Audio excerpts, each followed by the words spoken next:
pjesëtarët e SHBA-s, komanda pra ishte Kryeministria, komanda ushtarake e SHBA-s ishte pikërisht në këtë trajnim, në këtë stërvitje ushtarake të nivelit të lartë, ishte në Kosovë dhe shumë parametra tjerë tregojnë që Kosova gëzon një përkrahje të vazhdueshme ndërkombëtare dhe nga miqtë ndërkombëtar shumë seriozisht është pa Kosova si një pjesë e rëndësishme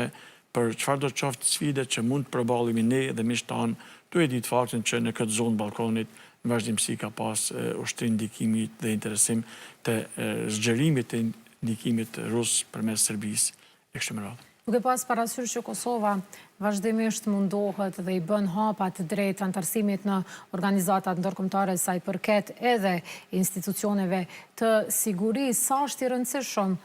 ushtrimi në Defender Europe i FSK-s, sa e bën më të fuqishme ndoshta vetë ushtrinë e Kosovës? Të gjithë hapat e deri tani shumë, po sidomos ky ushtrim është një hap më shumë afrisë apo të afruarit Kosovës dhe FSK-s për qenë anëtare e NATO-s,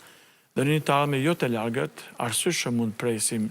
një antarësim të Kosovës në NATO dhe të FSK-s, prandaj ky ushtrim, kjo stërvitje ushtarake është edhe një dëshmi, është edhe indikator dhe dëshmi që Kosova përmbush detyrat e veta, FSK-ja është e kalitur dhe përmbush standardet e NATO-s në aspektin e konsolidimit saj edhe operativ, edhe në dimensione tjera për segmente tjera, prandaj me shumë modesti dhe por edhe me krenari, them që gjithnjë më shumë po afrohemi mundësisë të qenurit antar të NATO-s, pra FSK-ja të radhitet krahas ushtrive tjera. Përveç interesit tonë, unë konsideroj që është interes kolektiv për sigurinë kolektive, pra interes edhe strategjik edhe i SHBA-s, edhe miqve tanë ndërkombëtar, veçanti fuqive evropiane të mëdha, që Kosova të jetë pjesë e NATO-s, Kosova të jetë pjesë integruar në format të ndryshme të asociimit në këto organizatë ndërkombëtare, sepse është interes kolektiv për një siguri të qëndrueshme përballë interesave të kahmoqme për dominim në këtë pjesë të Serbisë dhe Rusisë. Dhe çka konkretisht ndoshta përfiton Kosova nga pjesëmarrja në këtë program? Përfitimi është më shumë një rikonfirmim dhe ritestim i gatishmërisë, ritestim i përmbushjes së shumë standardeve në aspektin ushtarak, operativ, edhe taktik, edhe teknik e kështu me radhë. Dhe në këtë fazën e konsolidimit saj si ushtri,